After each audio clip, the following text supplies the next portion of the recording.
ಮಾಮ ದಿನಸಿ ಎಲ್ಲ ತಂದಿದೀವಿ ನೋಡಿ. ಸರಿ. ಅಯ್ಯೋ ಏನಪ್ಪ ಚಂದು, ಅಯ್ಯೋ ಸ್ವಲ್ಪ ಬೇಗ ಬರೋದಿಲ್ವೇನಾ? ಎಷ್ಟ್ ತಡ ಆಗಿದೆ ನೋಡಿ, ಈಗ ಕೆಲ್ಸ ಎಷ್ಟ್ ಬಾಕಿ ಇದೆ ನೋಡಿ ಈ ಕಡೆ. ಓ ದತ್ತು ಅಣ್ಣ, ಆ ಪಾಟೀಲ್ರ ಮಗ ಇದಾನಲ್ವಾ, ಹುಷಾರ್ ತಪ್ಪಿದ್ನಂತೆ. ಏನ್ ಹೇಳ್ತಿದ್ಯೋ ನೀನು?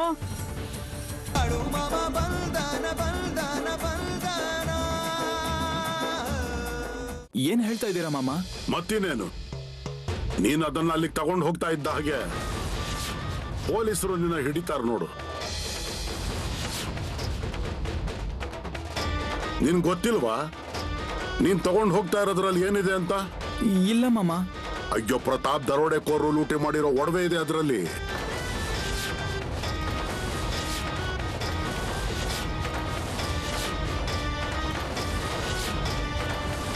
ಏನ್ ಹೇಳ್ತಾ ಇದೀರಾ ಮಾಮ? ಅವನ್ ಕೊಟ್ಟಿರೋ ಆ ಒಡವೆಗಳನ್ನ ತಗೊಂಡು ಹೋಗ್ಬೇಕು, ತಾಲೂಕಿನ ಕೇಂದ್ರದ ಅವನ್ ಜನರ ಹತ್ರ ಕೊಡ್ಬೇಕು. ಅವನು ಈ ಒಡವೆಗಳನ್ನ ಕರಗಿಸಿ ಹೊಸ ಒಡವೆ ಮಾಡ್ತಾನೆ, ನಂತರ ಅದ್ರ ಹಣನೇ ನಿನಗೆ ಕೊಡ್ತಾನೆ. ಅರ್ಥ ಆಯ್ತಾ ನಿನಗೀಗ?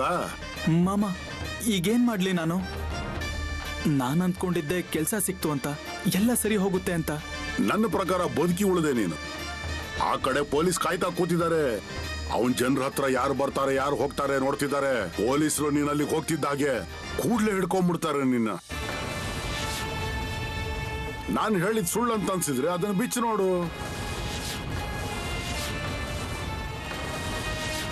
ಅಯ್ಯೋ ಆದ್ರೆ ಹೇಗ್ ಬಿಚ್ಚೋದು? ಬಿಚ್ಚಬಾರ್ದು ಅಂತ ಹೇಳಿದಾರ ಅವರು. ಅಯ್ಯೋ ಮಾಮ ಹೇಳ್ತಾ ಇದಾರೆ ಅಲ್ವಾ, ಬಿಚ್ಚು ನೋಡೋಣ.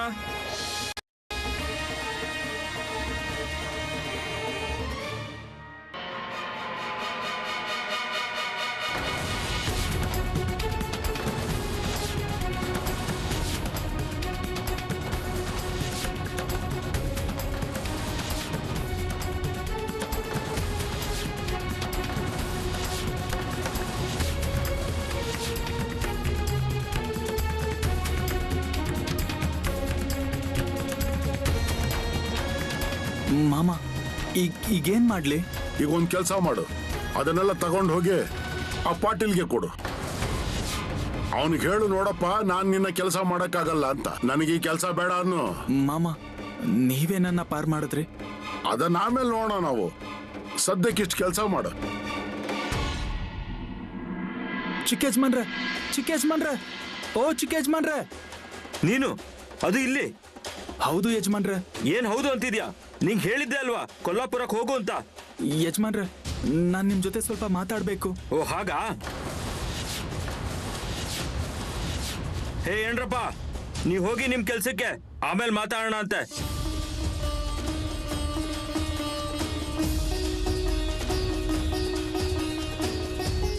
ಹೇಳು, ಏನಾಯ್ತು ನಿಂಗೆ? ಇಷ್ಟೊತ್ತಿಗಾಗ್ಲೇ ಕೊಲ್ಲಾಪುರಕ್ಕೆ ತಲುಪಬೇಕಿತ್ತಲ್ವಾ ನೀನು? ನೀನ್ ನನ್ನ ಹತ್ರ ಕೆಲ್ಸ ಕೇಳಿದ್ದೆ, ನಾನ್ ನಿಂಗೆ ಕೆಲ್ಸ ಕೊಟ್ಟೆ, ಆದ್ರೆ ನೀನ್ ಯಾಕೆ ವಾಪಸ್ ಬಂದೆ ಈಗ? ಯಜಮಾನ್ರೆ ಕೋಪ ಮಾಡ್ಕೋಬೇಡಿ. ಅಯ್ಯೋ ಹುಚ್ಚ, ನಾನ್ ನಿಂಗೆ ಕೆಲ್ಸ ಕೊಟ್ಟೆ, ಆದ್ರೆ ನೀನ್ ಮಾಡ್ಲೇ ಇಲ್ವಲ್ಲ? ಹಾ ಯಜಮಾನ್ರೆ ನಾನು ಈ ಕೆಲಸ ಮಾಡೋದಕ್ಕೆ ತಯಾರಿಲ್ಲ. ಕೆಲ್ಸ ಮಾಡಲ್ಲ ಅಂತಂದ್ರೆ? ಯಜಮಾನ್ರೆ ಬೇರೆ ಏನಾದ್ರೂ ಕೆಲಸ ಕೊಡಿ. ಅರೆ ಏನಕ್ಕೆ? ಇಲ್ಲ ಅದೇನೋ ಅಂದ್ರೆ ಹೊಲದಲ್ಲಿ, ನಿಮ್ ಮನೆಯಲ್ಲಿ, ತೋಟದಲ್ಲಿ ಎಲ್ಲಾದ್ರೂ ಕಷ್ಟದ ಕೆಲಸ ಇದ್ರೂ ಪರವಾಗಿಲ್ಲ, ಅದನ್ನ ಮಾಡ್ತೀನಿ ನಾನು. ಆದ್ರೆ ಈ ರೀತಿ ಕೆಲಸ ಬೇಡ ನನಗೆ. ಇದನ್ನ ನೀನ್ ಬಿಚ್ಚಿ ನೋಡಿದ್ಯಾ ಏನೋ? ಹೌದು. ನಾನಿಂಗ್ ಹೇಳಿದ್ದೆ ಅಲ್ವಾ ನೀನ್ ಇದನ್ ಬಿಚ್ಚಿ ನೋಡಬಾರ್ದು ಅಂತ. ಬಾಳು ಮಾಮ ಅವ್ರ ಜಾಗಕ್ಕೆ ಹೋಗಿ ಅವರೇ ಹೇಳಿದ್ರು ಕೊಲ್ಲಾಪುರಕ್ಕೆ ಹೋಗ್ಬೇಡ ಅಂತ.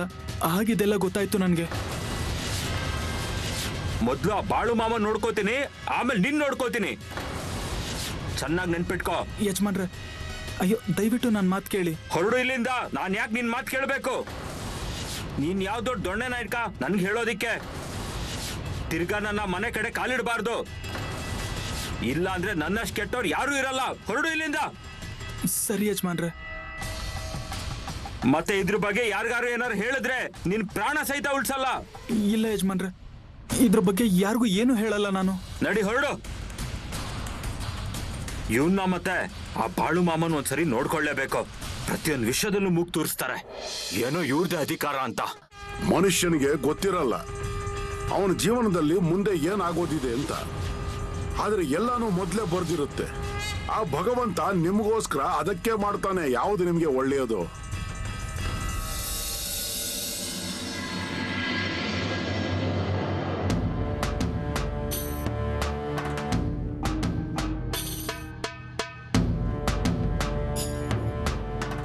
ರಾಜಿ, ಎಲ್ಲೋಗಿದ್ದೆ?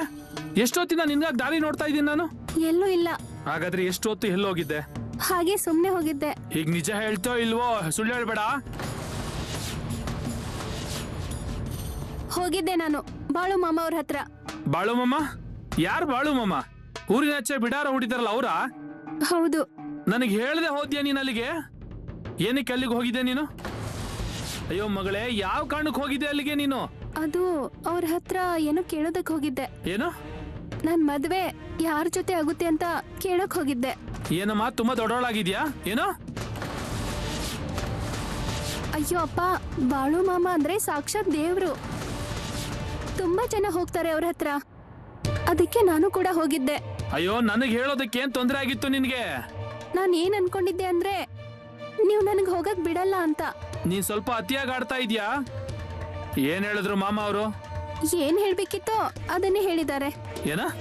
ಮಾಮ ಹೇಳಿದರೆ ಎಲ್ಲಾನು ಬಯಸ್ದಾಗೆ ಆಗುತ್ತೆ ಅಂತ. ಬಯಸಿದ ಹಾಗೆ ಅಂದ್ರೆ ಹಂಗಂದ್ರೆ ನಿನ್ ಮನ್ಸಲ್ಲಿ ಏನಿದೆ ಹೇಳು? ಅಯ್ಯೋ, ಅದೇನ ಸ್ಪಷ್ಟವಾಗಿ ಹೇಳು. ಇಲ್ಲ ಇಲ್ಲ, ಈಗ ನಾನೇ ಹೋಗಿ ಮಾಮ ಅವ್ರ ಹತ್ರ ಕೇಳ್ತೀನಿ ಏನ್ ವಿಷಯ ಹೇಳಿ ಅಂತ ಅವ್ರಿಗೆ.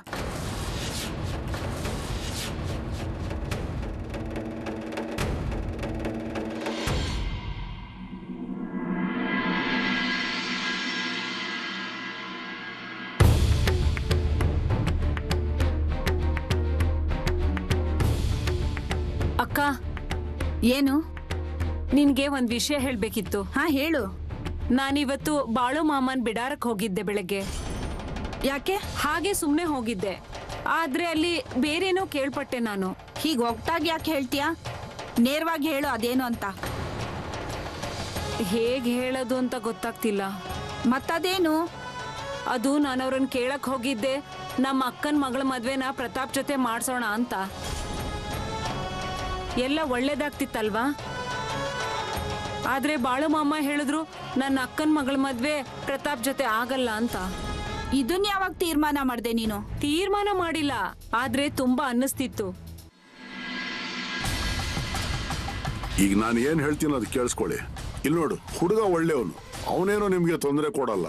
ಅವನು ವರದಕ್ಷಿಣೆ ತಗೊಳ್ಳಲ್ಲ ಅಥವಾ ನಿಮ್ ಕಡೆಯಿಂದ ಬಂಗಾರ ಒಡವೆ ಕೂಡ ಕೇಳಲ್ಲ.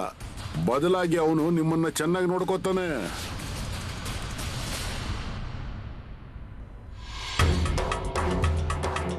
ಅಪ್ಪ, ಅಪ್ಪ ನೀರು.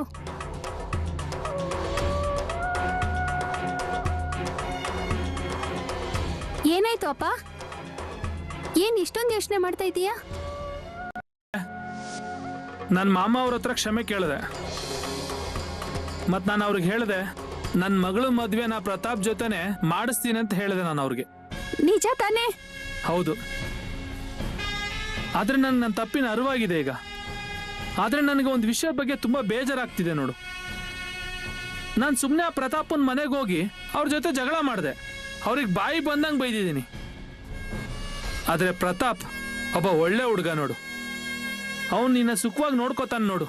ಅಪ್ಪ, ನೀನು ಮಾಮ ಅವ್ರನ್ನ ಭೇಟಿ ಮಾಡ್ಕೊಂಡು ಬಂದಿದ್ಯಾ ಅಲ್ವಾ? ಅದನ್ನ ಮರ್ತ್ಬಿಡು. ಅದೇನಾದ್ರೂ ಕೂಡ ಮನ್ಸಲ್ಲಿ ಇರುತ್ತೆ ಅಲ್ವಾ? ಯಾವ ವಿಚಾರಕ್ಕಾಗಿ ನೀನ್ ಜೀವನ ಪೂರ್ತಿ ಕಷ್ಟಪಟ್ಟಿದ್ದೀನೋ ಅದು ನಿನ್ ಸಂಸಾರ ಸುಖವಾಗಿರ್ಲಿ, ಒಬ್ಬ ಒಳ್ಳೆ ಹುಡುಗ ಸಿಗ್ಲಿ ಅಂತ.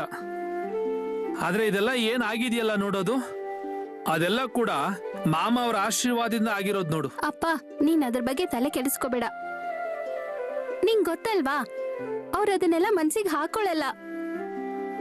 ಒಂದ್ ಕೆಲ್ಸ ಮಾಡ್ತೀನಿ, ನಾನು ಹೋಗಿ ಅವ್ರ ಹತ್ರ ಕ್ಷಮೆ ಕೇಳಿ ಅವ್ರಿಗೆ ಹೇಳ್ತೀನಿ, ಇಲ್ಲ ನಾನು ನನ್ನ ಮಗಳನ್ನ ನಿಮ್ಮ ಮಗ ಪ್ರತಾಪನ್ ಜೊತೆ ಕೊಟ್ಟು ಮದುವೆ ಮಾಡೋದಕ್ಕೆ ನಾನು ಸಂಪೂರ್ಣ ತಯಾರಿದ್ದೀನಿ ಅಂತ ಹೇಳ್ತೀನಿ.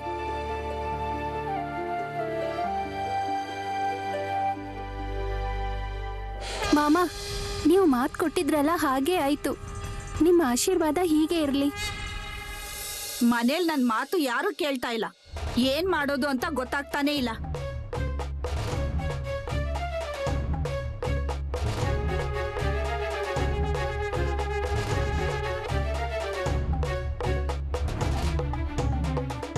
ಸಿಕ್ಕಿದ್ರ ನಿಮ್ ಮಾಮ? ಹೌದು, ಭೇಟಿ ಆದ್ವಿ. ಮತ್ತೆ ಏನಂದ್ರು ನಿಮ್ ಮಾಮ? ಮಾಮ ಹೇಳಿದ್ರು ಏನು ಆಗೋದಿಲ್ಲ ಅಂತ. ಮತ್ತೆ ಏನ್ ಮಾಡ್ಬೇಕೋ ಮಾಡ್ಲಿ ಅಂದ್ರು. ಮತ್ತೆ ಹೆಚ್ಚಿಗೆ ಏನಾದ್ರು ಮಾಡಿದ್ರೆ ಮಾಮ ಹೇಳಿದ್ರು ನಾನು ಅಂತ. ಅಯ್ಯೋ ಅಕ್ಕ, ಯಾಕೆ ಕಿರಿಸ್ತಾ ಇದೆಯಾ ಸಾಕು? ಬಾ ಅಯ್ಯೋ ಅಕ್ಕ ನಾನ್ ಏನ್ ಹೇಳಿ ಬಿಡ್ಲಿ ಗೊತ್ತಾಗ್ತಿಲ್ಲ. ಬೇಗ ಹೇಳು, ಬೇರೆ ಕೆಲ್ಸ ಇದೆ ನನ್ಗೆ. ಚಿಕ್ಕ ಯಜಮಾನ್ರು ಇದಾರಲ್ವಾ, ಅವರು ಹುಷಾರ್ ತಪ್ಪಿದ್ದಾರೆ.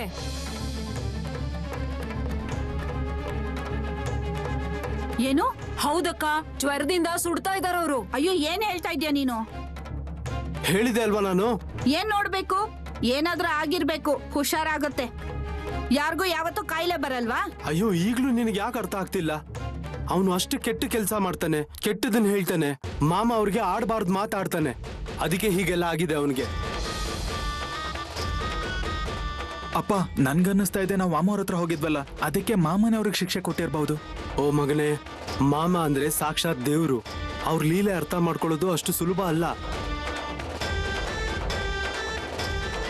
ಮಾಮ ಅವ್ರ ಆಶೀರ್ವಾದ ಹೀಗೆ ಇರ್ಲಿ ಯಾವಾಗ್ಲೂ.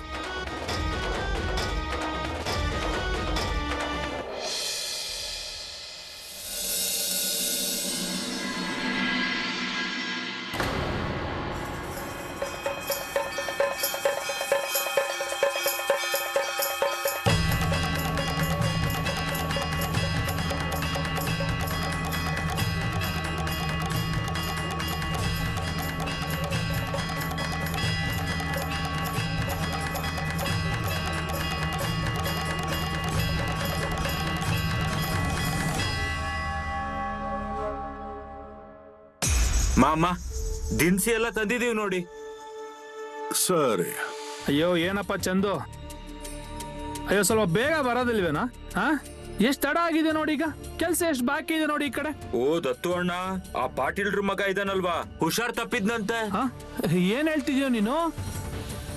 ಹೌದು, ನಾನ್ ಬರ್ತಾ ಇದ್ದೆ, ಆಗ ಊರಿನ ಜನ ಹೇಳ್ತಾ ಇದ್ರು, ಅದಕ್ಕೆ ನಾನು ಅದನ್ನ ಕೇಳ್ತಾ ನಿಂತಿದ್ದೆ. ಒಳ್ಳೇದೇ ಆಯ್ತು ಅವ್ನು ಹುಷಾರ್ ತಪ್ಪಿದ್ದು, ಇಲ್ಲ ಏನೇನೋ ಮಾತಾಡ್ತಿದ್ದ ಅವನು. ನೋಡ್ರಪ್ಪ, ಅವನ ಕರ್ಮಗಳಿಗೆ ಶಿಕ್ಷೆ ಆಗಿದೆ. ಆದ್ರೆ ಇಷ್ಟ ನಂತರ ಆದ್ರೂ ಅವನು ಬದಲಾಗ್ಲಿ. ಯಾವ ಮನುಷ್ಯ ತಪ್ಪು ಮಾಡ್ತಾನಲ್ವಾ, ಆಮೇಲೆ ಅವನಿಗೆ ನಿಜವಾಗ್ಲೂ ತನ್ನಿಂದ ತಪ್ಪಾಗಿದೆ ಅಂತ ಅರಿವಾದ್ರೆ ಮತ್ತೆ ಅದಕ್ಕೆ ಪ್ರಾಯಶ್ಚಿತ್ತ ಮಾಡೋದಕ್ಕೆ ಯಾರು ತಯಾರಾಗಿರ್ತಾರೋ ಅವ್ರಿಗೇನಾದ್ರೂ ಸಹಾಯ ಮಾಡ್ಬೇಕಾಗುತ್ತೆ ಕಣೋ. ನಿದ್ದೆ ಮಾಡೋ ಹಾಗೆ ನಾಟಕ ಮಾಡೋರನ್ನ ಎಬ್ಸೋಕ್ಕಾಗಲ್ಲ ಕಣಪ್ಪ. ನಿಜವಾಗ್ಲೂ ನಿದ್ದೆ ಮಾಡೋರನ್ನ ಎಬ್ಬಿಸ್ಬೋದು. ಈಗ ಅವನೇ ತೀರ್ಮಾನ ಮಾಡ್ಕೋಬೇಕು, ನಿದ್ದೆ ಮಾಡ್ತಿರೋ ಹಾಗೆ ನಾಟಕ ಮಾಡಬೇಕು ಅಥವಾ ನಿದ್ದೆಯಿಂದ ಎದ್ದೇಳಬೇಕು ಅನ್ನೋದನ್ನ. ಅವನಿಗೆ ತಿಳಿದಿದೆ ನಾನು ತಪ್ಪು ಮಾಡಿದ್ದೀನಿ ಅಂತ. ಹೇಗೋ ಬದುಕು ಉಳಿದಿದ್ದಾನವನು. ನನಗ್ ಮೊದ್ಲೇ ಅನ್ಸಿತ್ತು ನೋಡಿ ಮಾಮ, ನಿಮ್ ಕೃಪೆ ಇದೆ ಅವ್ರ ಮೇಲೆ. ಇಲ್ದಿದ್ರೆ ಅವನು ಜೈಲಲ್ಲಿ ಇರ್ತಿದ್ದ ಇಷ್ಟೊತ್ತಿಗೆ. ಇದೆಲ್ಲ ಇದ್ದಿದ್ದೆ ಕಣಪ್ಪ. ಆ ಮುಟ್ಟಾಳನಿಗೆ ಅವನ ಅಪ್ಪ ಅಮ್ಮ ಚಿಕ್ಕಂದಿನಿಂದ ಯಾವುದೇ ಸಂಸ್ಕಾರ ಸರಿಯಾಗಿ ಕಲ್ಸಿಲ್ಲ ಕಣಪ್ಪ. ಯಾವತ್ತು ಬುದ್ಧಿ ಬಂದಿತ್ತೋ ಅವತ್ತಿಂದ ಅಧಿಕಾರ, ಹಣ ಇದನ್ನೇ ನೋಡ್ಕೊಂಡು ಬಂದಿದ್ದಾನಲ್ವಾ. ಅದರಿಂದಾನೇ ಹೀಗೆ ದಾರಿ ತಪ್ಪಿದಾನವನು. ಆದ್ರೆ ಮಮ್ಮ, ನೀವು ಆ ಪ್ರತಾಪ ಮತ್ತೆ ರಜಿ ಮದುವೆ ಮಾಡಿಸೋ ತೀರ್ಮಾನ ಮಾಡಿದ್ರಿ ಅಲ್ವಾ? ಹಾ ಹೌದು. ಅವನನ್ನ ಮೊದಲನೇ ಸರಿ ಯಾವಾಗ ನೋಡಿದ್ನೋ ಅವತ್ತೇ ತೀರ್ಮಾನ ಮಾಡಿದ್ದೆ.